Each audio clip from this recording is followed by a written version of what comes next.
નમસ્કાર વિદ્યાર્થી મિત્રો, રાંદલ વિદ્યાલયમાં આપનું સ્વાગત છે। આજે બગુ આપણે ધોરણ 9 ગણિત આપણું ચેપ્ટર છે 8 ચતુષ્કોણ। આ મુદ્દાનો આપણે અભ્યાસ કરીશું બગુ। આમ તો બગુ આપણે વર્તુળ, ત્રિકોણ, ભૂમિતિના આકારો વિશે આપણે જાણીએ છીએ। એમાંનો બગુ એક આકાર છે ચતુષ્કોણ। પરિચિત છો તમે બધા? તો એની અંદર જે પણ માહિતી છે આગળના ધોરણની એ અને થોડી આપણે બગુ એમાં એડ કરશું, જેથી આપણું જે બેઝ છે બગુ એ કમ્પ્લીટ થાય અને આગળના ધોરણોમાં આપણને કામ આવે, અત્યારે પણ ખરું। તો ચતુષ્કોણ એટલે શું બગુ? આમ તો બોલી શકાય બગુ કે 4 રેખાખંડોથી બનતી બંધ આકૃતિને સમતલ છે આ, તો એના ઉપર બગુ આમ 4 રેખાખંડ લઈ લો, એ બી, બી સી, સી ડી અને એડી। આનાથી જે બનતી બંધ આકૃતિ છે એને ચતુષ્કોણ કહેવાય। તો આપણે કેમ ત્રિકોણમાં બહુ બોલતા હતા કે સમતલ પર 3 રેખાખંડોથી બનતી બંધ આકૃતિને ત્રિકોણ કહેવાય, એમ 4 રેખાખંડો છે એ બી, બી સી, સી ડી, એડી, એ નાથી બંધ આકૃતિ બને છે તેને ચતુષ્કોણ કહેવાય। ચતુષ્કોણના 2 પ્રકાર, બહિર્મુખ ચતુષ્કોણ અને અંતર્મુખ ચતુષ્કોણ। એટલે શું? તો જે ચતુષ્કોણના ખૂણા બગુ આમ બહારની સાઈડ હોય ને બગુ, બહિર્મુખ ચતુષ્કોણ થયો। દાખલા તરીકે બગુ આ પણ 4 રેખાખંડોથી બનતી બંધ આકૃતિ છે, પરંતુ એક ખૂણો અંદર છે, તો આને કહેવાય અંતર્મુખ ચતુષ્કોણ। અંદરની સાઈડ એનું મુખ છે, આ બધાના બહારની સાઈડ છે, પરંતુ હાલ પૂરતું આપણે બગુ અંતર્મુખ ચતુષ્કોણનો કોઈ અભ્યાસ છે નહીં, એટલે આ મુદ્દાને આપણે અહીંયા છોડી દઈએ। તો આપણે જે વાત કરવાની છે બગુ એ બધી બહિર્મુખ ચતુષ્કોણ વિશેની વાત છે। તો આ જે ચતુષ્કોણ છે બગુ એને આ સંજ્ઞા છે, આવું લખી શકાય કે ચતુષ્કોણ એ બી સી ડી, ક્રમમાં લખવું પડે બગુ કોઈ તરફથી, અને આને વંચાય બગુ ચતુષ્કોણ એ બી સી ડી। આ લખવાની એની પરિભાષા છે, ખબર છે, પણ રિપીટ કરું છું। હવે એ ડી સી બી પણ લખી શકાય, ડી સી બી એ પણ લખી શકાય તમારી જાણ માટે, અને એ સી બી ડી એનો લખી શકાય। કોઈ બાજુ ક્રમમાં ચાલવું પડે, એ બી સી ડી, ઉલટું પણ ચાલી શકો, બી થી પણ ચાલુ કરી શકો, પણ આપણે બધા આપણી અનુકૂળતા મુજબ બગુ આલ્ફાબેટમાં જે પહેલો અક્ષર હોય અહીંયાથી આપણે ક્રમમાં ચાલીએ છીએ, બાકી તમારી અનુકૂળતા। હા, વચ્ચે આવું ન કરી શકાય બગુ, એ સી ડી બી એ લખવાની પરિભાષા નથી, પહેલું। બીજું, ચતુષ્કોણને બગુ 4 બાજુ છે, એ બી, બી સી, સી ડી અને એડી। રેખાખંડ ન કરું, સીધું લખું તો પણ વાંધો નથી, તો 4 બાજુ। ત્રિકોણને કેમ 3 બાજુ હતી, એમ ચતુષ્કોણને 4 બાજુ છે, એ બી, બી સી, સી ડી, એડી। 4 ખૂણા છે બગુ, એ બી સી ડી, 4 ખૂણા હોય બગુ, એ બી સી ડી। ત્રિકોણમાં પણ 3 ખૂણા અને 3 બાજુ હતી, પણ ચતુષ્કોણને એક નવો શબ્દ આવે છે બગુ, વિકર્ણ। શું શબ્દ આવે છે બગુ? વિકર્ણ। ચતુષ્કોણને 2 વિકર્ણ છે, કોણ? એસી અને બીડી, એસી અને બીડી 2 વિકર્ણો છે, આ 9। તો ચતુષ્કોણના કુલ અંગો કેટલા થયા બગુ? 4 બાજુ, 4 ખૂણા અને 2 વિકર્ણ। વિકર્ણ એટલે શું? નવો શબ્દ છે, આવડે છે તો સારું છે, નહીતર જોવો, ચતુષ્કોણના સામેના 2 શિરોબિંદુ છે, આ 4 શિરોબિંદુ કહેવાય ને બગુ, એ બી સી ડી, એ સામેના શિરોબિંદુને તમે જોડો અને એનાથી બનતો જે રેખાખંડ છે એને શું કહેવાય બગુ? વિકર્ણ। ખાસ શબ્દ યાદ રાખજો બગુ, આના ઉપર આપણે દરેક ચતુષ્કોણને અલગ અલગ રીતે સમજી શકીએ, અને બહુ સહેલાઈથી બગુ વિકર્ણથી એને સમજી શકાય છે। આપણે આગળ ચર્ચા કરશું તો તમને ખબર પડશે બગુ। હવે આગળ જવું, તો આ કેમ ત્રિકોણ બહુ સમતલનું 3 ગણમાં વિભાજન કરતું હતું, પોતે અંદર અને બહાર, એ જ રીતે ચતુષ્કોણ પણ સમતલનું 3 ગણમાં વિભાજન કરે છે. એક ચતુષ્કોણ પોતે, એક એના અંદરનો ભાગ, એક એના બહારનો ભાગ. તો હું તમને કહું બગુ કે વિકર્ણ ક્યાં આવે, તો વિકર્ણ છે એ બગુ એના અંદરના ભાગમાં આવે. કયા વિકર્ણ? એ સી અને બી ડી. આ બધી સમજની વાતો છે અને યાદ રાખવા માટે છે. હજુ પણ વાતને થોડી આગળ લંબાવીએ તો ત્રિકોણના 3 ખૂણાનો સરવાળો કેટલો થતો હતો? 180. તો ચતુષ્કોણના જે 4 ખૂણા છે ને, કોણ બગુ? ખૂણો એ પ્લસ ખૂણો બી પ્લસ ખૂણો સી પ્લસ ખૂણો ડી બરાબર શું થાય બગુ? 360. તો વિધાન બની ગયું બગુ કે ચતુષ્કોણના 4 ખૂણાનો સરવાળો 360 છે. અને આમ પણ જુઓ બગુ કે કોઈ વિકર્ણ છે,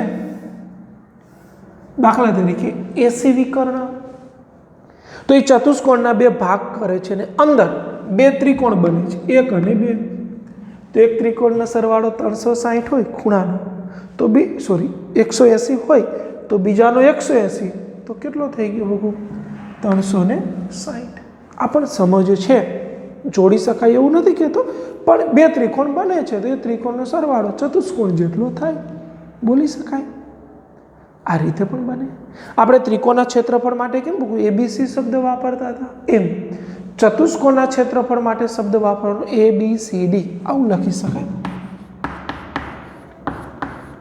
આવું લખો ને તો આને બોલાય બગુ ABCD નું ક્ષેત્રફળ, એમ. તો આ રીતે બગુ આપણે સમજી શકીએ. તો આ વાત થઈ બગુ ચતુષ્કોણના બેઝની, કે ભાઈ ચતુષ્કોણ એટલે આ રીતે બને, આ વ્યાખ્યા, આટલા અંગો છે, આ વિકર્ણો, આનો સરવાળો આટલો થાય, એ ચતુષ્કોણના આવી રીતના ભાગ કરે. આ ચર્ચાઓ છે. હવે આપણે આગળ જોઈએ તો એના પ્રકારો વિશે વાત આવશે. પ્રસ્તાવના આપણે લીધી, આપણે એના સરવાળાનો ગુણધર્મ લીધો. હવે આપણે લઈએ છીએ બગુ ચતુષ્કોણના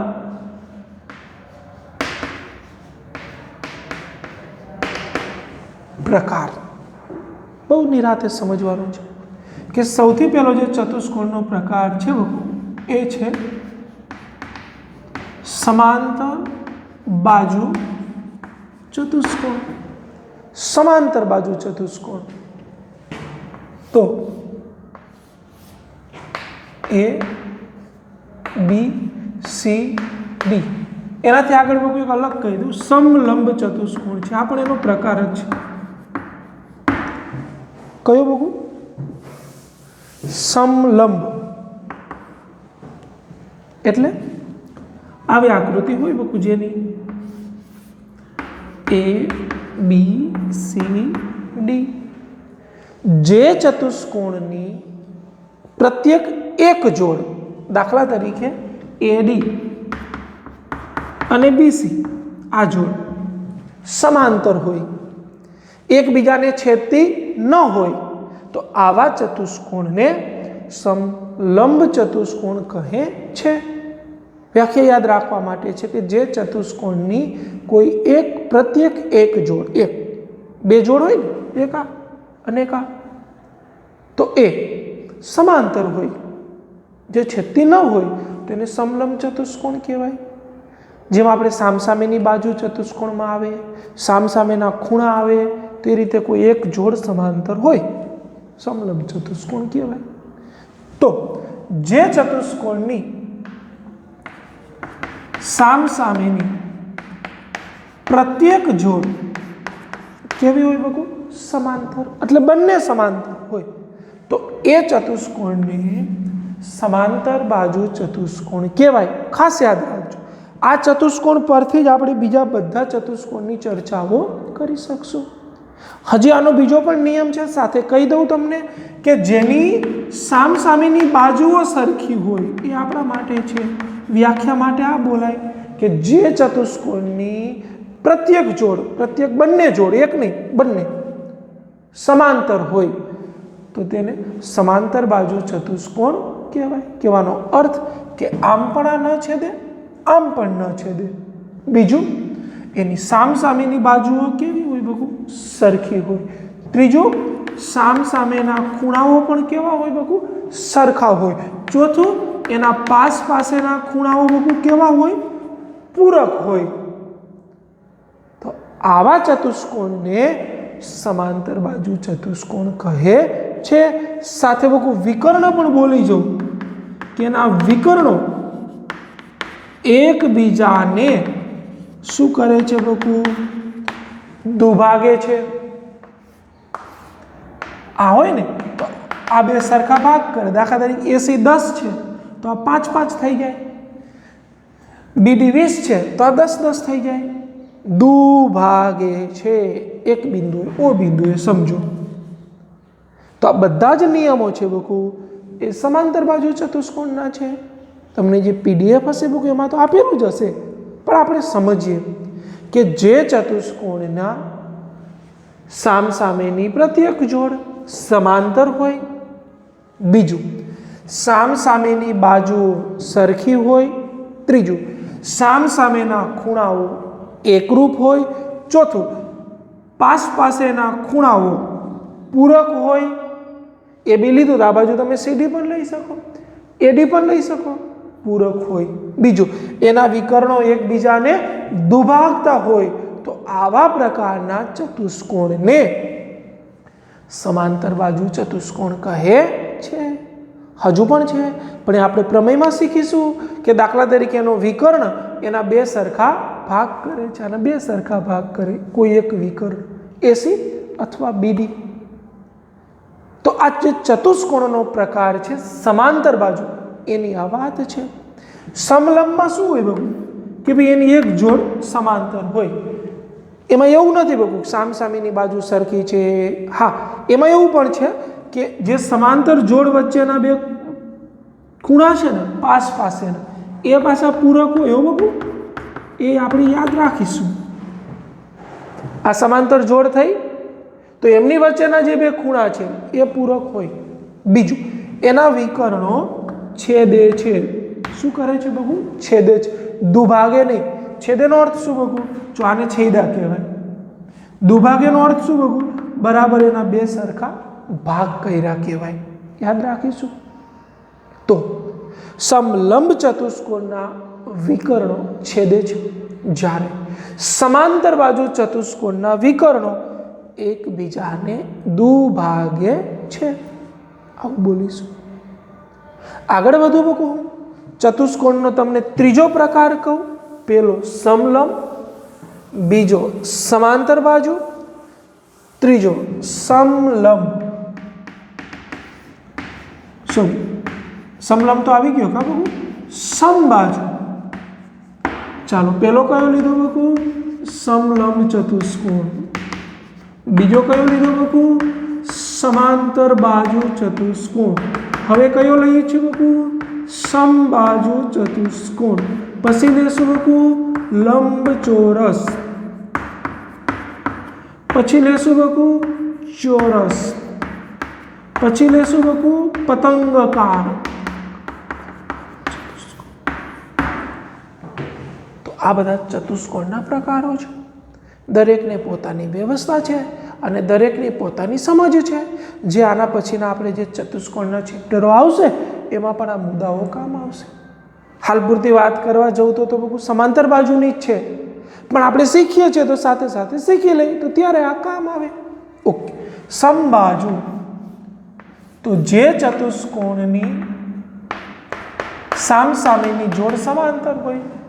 આમ તો સાચો તો શબ્દ આના માટે એવું વપરાય છે બકુ કે જે સમાંતર બાજુ ચતુષ્કોણના, આનો અર્થ શું કે સમાંતર બાજુ ચતુષ્કોણના જે પણ બધા નિયમો છે એ સમબાજુને તો લાગે જ છે.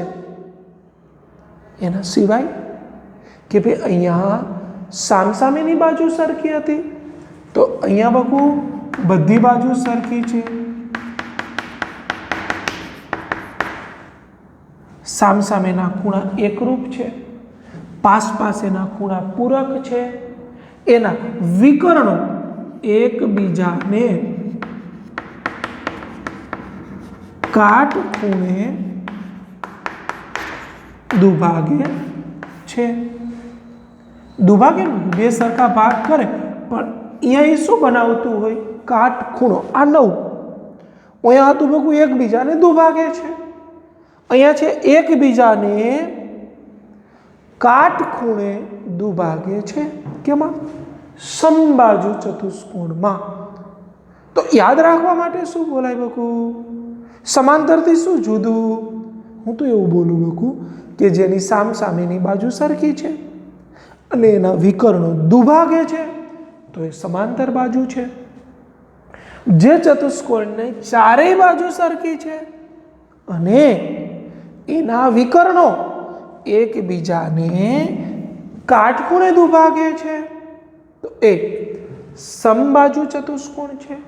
ઓકે, આગળ વાત કરું બકુ હું લંબચોરસ.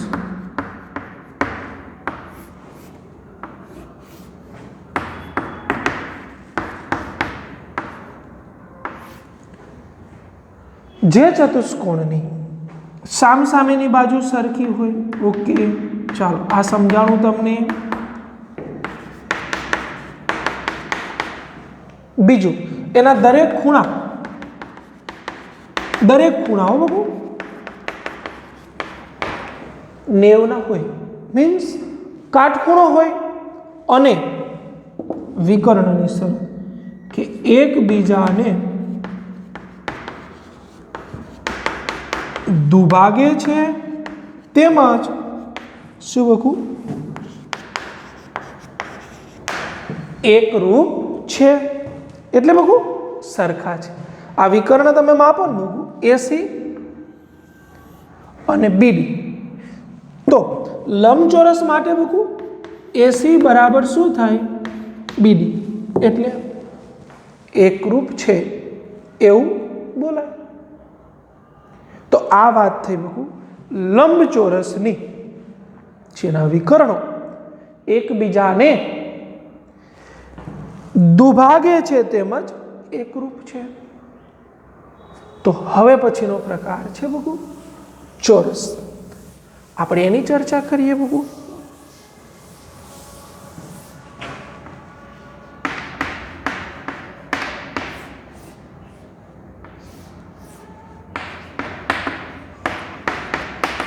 જે ચતુષ્કોણની ચારે બાજુ સરખી છે,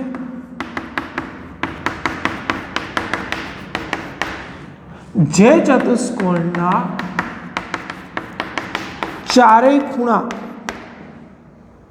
90 છે, કાટખૂણો છે, જેના વિકર્ણો એકબીજાને કાટખૂણે દુભાગે છે તેમજ એકરૂપ છે. કાટખૂણે દુભાગે અને એકરૂપ છે એટલે બકુ એસી બરાબર શું લખી શકું? બીડી. તો આવા ચતુષ્કોણને ચોરસ કહે છે. તો એનો પ્રકાર થયો પતંગાકાર.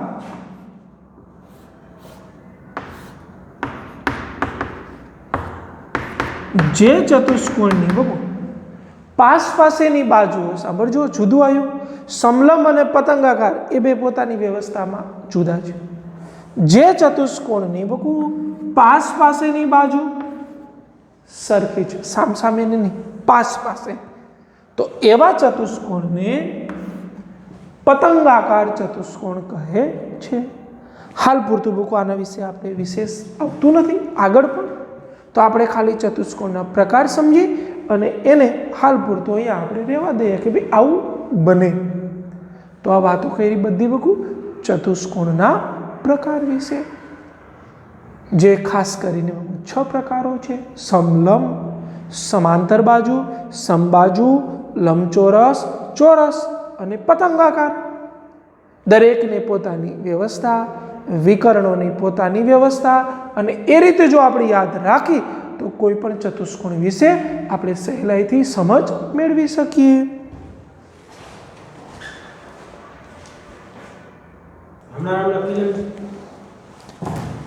તો બકુ હવે આપણે મોટાભાગની જે ચર્ચાઓ કરી એના જ પ્રમેયો છે. તો આપણે તમારી પાસે જે બકુ પાઠ્યપુસ્તક છે એમાં પ્રમેય સાથે આપણે જો જોતા જઈએ તો અત્યારે જે પણ આપણે પ્રકારોમાં વાત કરી બકુ એ જ આપણે પ્રમેયમાં રજૂઆત કરવાની છે. ફક્ત બકુ એની આપણે સમજ આપવાની છે. તો સમજ તો મેં અત્યારે આપી દીધી છે, છતાં દરેક મુદ્દાને આપણે જોતા જઈએ અને ચર્ચા કરતા જઈએ. તો પ્રમેય 8.1 આપણે લેવાનો છે તો એ પછીના લેક્ચરમાં લેશું. તો આપણે 8.2 જોવો કે સમાંતર બાજુ ચતુષ્કોણની સામસામેની બાજુઓ સમાન હોય છે.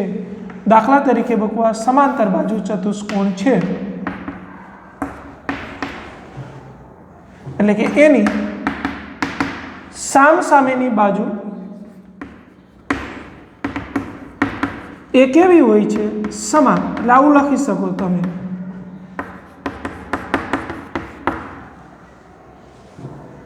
તો આ પ્રમેય 8.2 આવું કહેવા માંગે છે. તો જે આપણે આગળ વાત કરીને આવ્યા જ છે કે સમાંતર બાજુ ચતુષ્કોણની સામસામેની બાજુ સરખી હોય, સામસામેની પ્રત્યેક જોડ સમાંતર હોય, સામસામેના ખૂણા એકરૂપ હોય, પાસપાસેના ખૂણા પૂરક હોય, એનો વિકર્ણ એના બે ભાગમાં વિભાજન કરે છે, સરખા એકરૂપ ભાગમાં.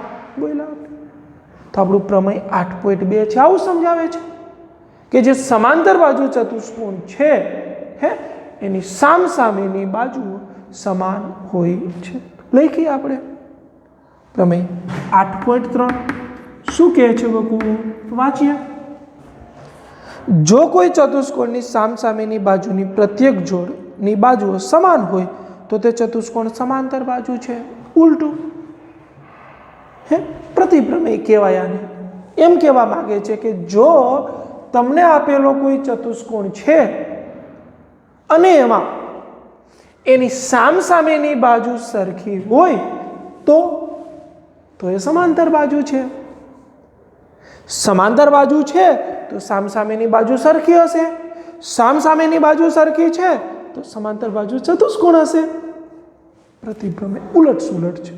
આગળ જોઈએ બકુ. તમે પણ પેજ ફેરવો બકુ. 8.4 જુઓ. પ્રમેય 8.4 શું સમજાયું છે આપણને બકુ? સમાંતર બાજુ ચતુષ્કોણના સામસામેના ખૂણાઓ સમાન હોય. હે બકુ. તો આપણે પણ આગળ બોલી ગયા કે ભાઈ જેના સામસામેના ખૂણા સમાન હોય તો એ ચતુષ્કોણને સમાંતર બાજુ ચતુષ્કોણ કહેવાય. આપણે વાત કરી હતી ને કે મોટા ભાગે બકુ આમાં સમાંતર બાજુ ચતુષ્કોણની ચર્ચા છે. આગળ આપણે બીજા પણ શીખીશું. તો જે ચતુષ્કોણના સામસામેના ખૂણાઓ સમાન છે, એકરૂપ છે, સરખા છે તો તેને સમાંતર બાજુ ચતુષ્કોણ કહેવાય. આગળ પ્રમેય 8.5 શું કહેવા માંગે છે કે જે ચતુષ્કોણની સામસામેના ખૂણાની પ્રત્યેક જોડ સમાન હોય તો એ સમાંતર બાજુ છે. પ્રતિપ્રમેય થયો 8.5. એવું કહે છે કે તમને આપેલો કોઈ એક ચતુષ્કોણ છે, જો એ ચતુષ્કોણના એ કેવો ચતુષ્કોણ છે અત્યારે નથી કીધું, પણ જો એ ચતુષ્કોણના સામસામેના ખૂણા સરખા હોય તો તમે એને સમાંતર બાજુ ચતુષ્કોણ કહી શકો. આગળ બકુ પ્રમેય 8.6 જોઈએ બકુ. સમાંતર બાજુ ચતુષ્કોણના વિકર્ણો પરસ્પર દુભાગે છે. આ જે વિકર્ણો છે ને એ પરસ્પર શું કરે? દુભાગે. સમજો ઓ બિંદુ એ દુભાગે છે તો આનો અર્થ થાય બકુ કે AO બરાબર 1/2 AC. AC છે ને આખું એનું અડધું આવું હોય અથવા OC અડધું હોય, અથવા આવું ન લખવું હોય તો તમે આવું પણ લખી શકો કે AO બરાબર OC. આ બે સરખા ભાગ કરે. તો કોઈ વિદ્યાર્થી કહેશે શું સાહેબ OB બરાબર OD લખી શકાય? હા, લખી શકાય. તો મુદ્દો બની ગયો કે સમાંતર બાજુ ચતુષ્કોણના વિકર્ણો એકબીજાને દુભાગે છે. એ આપણો પ્રમેય 8.6 છે. તો આગળ પ્રમેય 8.7 શું છે? ઉલટો. જે ચતુષ્કોણના વિકર્ણો એકબીજાને દુભાગતા હોય તો તે ચતુષ્કોણને બગુ સમાંતર બાજુ ચતુષ્કોણ કહેવાય. આગળ આપણે વાતને લઈ જઈએ બગુ, તો આપણે વાત પહોંચી પ્રમેય 8.8 પેજ નંબર 130 પર તમે જતા રહો, 2-3 પેજ પછી. શું છે બગુ? જો ચતુષ્કોણની સામસામેની બાજુઓની એક જોડની બાજુ સમાન અને સમાંતર હોય તો તે ચતુષ્કોણ સમાંતર બાજુ ચતુષ્કોણ છે. આપણે એ પણ વાત કહી હતી બકુ કે સામસામેની પ્રત્યેક જોડ સમાંતર હોય, સમાન હોય તો તે ચતુષ્કોણને પણ સમાંતર બાજુ ચતુષ્કોણ કહેવાય. આપણો પ્રમેય છે બકુ 8.8. 8.7 તો પ્રતિપ્રમેય હતો, તો 8.8 છે. સ્વાધ્યાય 8.1માં જે દાખલો છે બકુ આપણે પછીના લેક્ચરમાં ગણીશું. હવે આપણે એક વાત કરવાની છે બકુ, મધ્યબિંદુનો પ્રમેય. શું બકુ? મધ્યબિંદુના પ્રમેયમાં ત્રિકોણનું મધ્યબિંદુ એવું છે. દાખલા તરીકે બહુ સહેલું છે બકુ કે ચાલો ત્રિકોણ એબીસી છે, આમાં એબી અને બીસીનું મધ્યબિંદુ, એબી અને બીસીનું જે મધ્યબિંદુ છે એને જોડતો તમે જે રેખાખંડ બનાવો છો, તો આ ડીઈ એ હંમેશા જે સમાંતર બાજુ, ત્રીજી બાજુ છે ને ત્રિકોણની સમાંતર, એના કરતાં કેવું હોય બગુ? અડધું હોય. દાખલા તરીકે આ 10 હોય તો આ કેટલું હોય? 5. તો આ રીતે સમજી શકાય.